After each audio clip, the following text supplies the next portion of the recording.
It's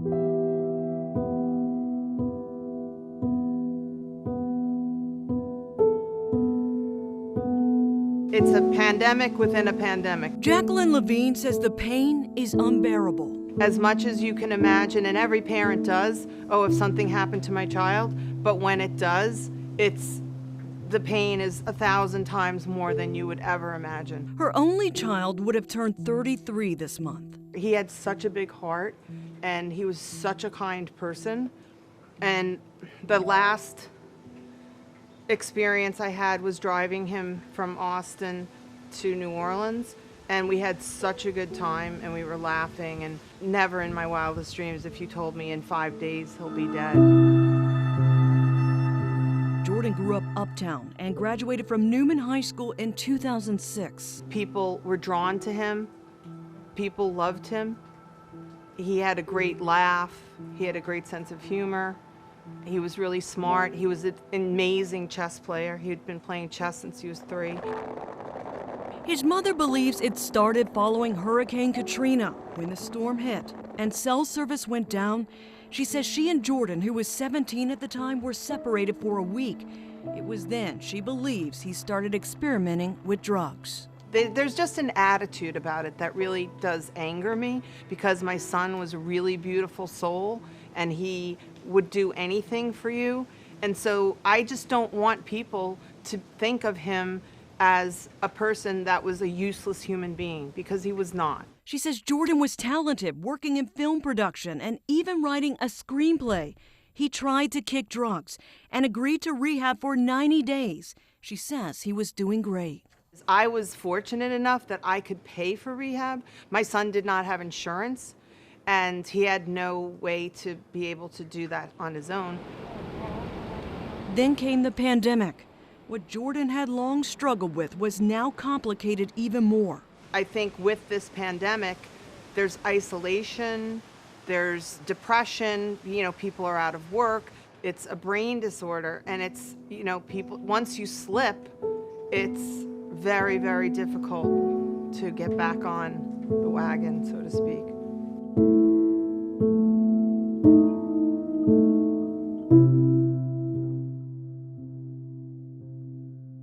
Jordan died of an opioid drug overdose March 27th at a friend's uptown home.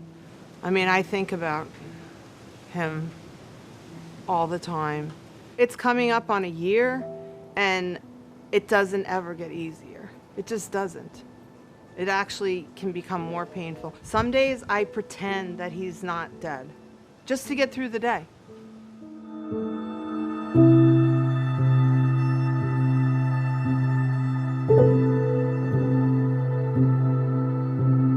Levine doesn't grieve alone. In December, the CDC reported the highest number of drug overdose deaths ever recorded in a 12-month period. The agency says while overdose deaths were already increasing in the months preceding the 2019 novel coronavirus disease, the latest number suggests an acceleration of overdose deaths during the pandemic. So we know that a lot of these deaths are preventable. And one thing that we believe with harm reduction is meeting people where they're at and providing them with the resources to live a healthy life. These are injection supplies and some light wound care supplies. Nadia Eskildson is on the front lines of trying to save lives.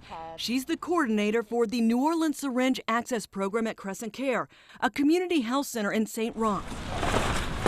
Eskildson says during the pandemic, they've seen a spike in the number of people they see each week. We see about an average of 300 to 350 people every single week. This time last year, we were seeing an average of 200 to 250 people every week. And going back to those overdose statistics put out by the CDC, we ourselves in Orleans Parish have seen a 30 to 40% increase in overdoses, which are preventable deaths. Here, through what's called a harm reduction program, users can access free sterile syringes as well as the life-saving medication naloxone it can reverse an opioid overdose. From the data that we collected during 2020, between August and the end of the year, we had 109 reported overdose reversals using naloxone that was distributed through our program.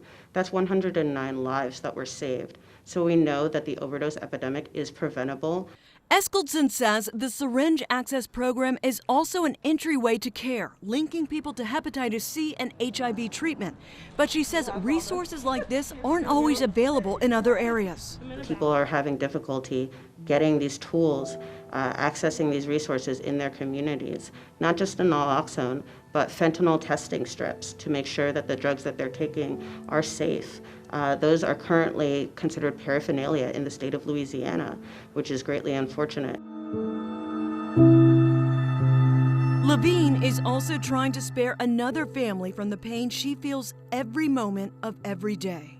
I want in his name to be able to do advocacy that helps other people. She wants to advocate for decriminalizing drugs, not for dealers, but for addicts. She also would like to see better access and more affordable treatment options for those who want to get help in an inpatient recovery program. What I'm advocating right now is that drug addicts should not be put in jail. They should be helped and treated.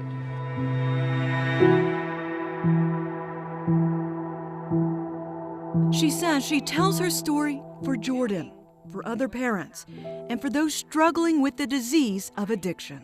I don't think that my son wanted to die, but the reality is that he did. And so I need to keep his name, I need to keep him alive, his memory alive. That's my mission. A parent should not outlive their child. They just should not. It's really awful.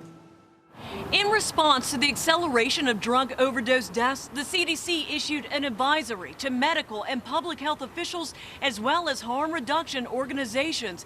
The agency recommends expanding the distribution of naloxone and overdose prevention education. Kimberly Kurth, Fox 8 Local First.